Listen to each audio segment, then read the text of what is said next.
Hi friends, welcome to our channel. AP రాష్ట్ర వ్యాప్తంగా రాష్ట్ర ప్రభుత్వం రేషన్ పంపిణీ వ్యవస్థను కీలక మార్పులు శ్రీకారం చుట్టింది.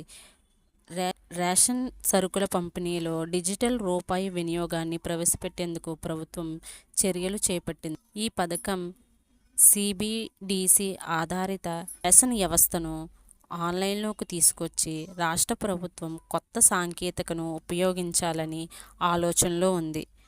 రిజర్వ్ బ్యాంక్ ఆఫ్ ఇండియా ప్రవేశపెట్టిన సెంట్రల్ బ్యాంక్ డిజిటల్ కరెన్సీ ఆధారంగా ఈ విధానంలో అమలవుతుంది. రేషన్ కార్డుదారులకు ఖాతాలోకి ప్రత్యేకంగా డిజిటల్ వాలెట్ నేరుగా సబ్సిడీ జమయ్యే అవకాశం ఉంది.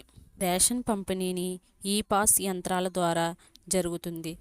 ఆధార ధృవీకరణ ద్వారా బియ్యం, చక్కెర, గోధుమ వంటి నిత్యావసర వస్తువులు అందిస్తున్నారు. సిబిడిసి ఆధారిత విధానంలో ప్రభుత్వం సబ్సిడీ నేరుగా డిజిటల్ రూపంలో లబ్ధిదారుల ఖాతాలో జమవుతాయి. రేషన్ వ్యవస్థలో కీలక మారే అవకాశం ఉంది. భవిష్యత్తులో సంక్షేమ పథకాల పంపిణీ విధానంలో కూడా డిజిటల్ రూపాయి కీలక పాత్ర పోషించే అవకాశం ఉంది. ఇలాంటి అప్డేట్స్ కోసం మన ఛానల్ ఫాలో అవుతూ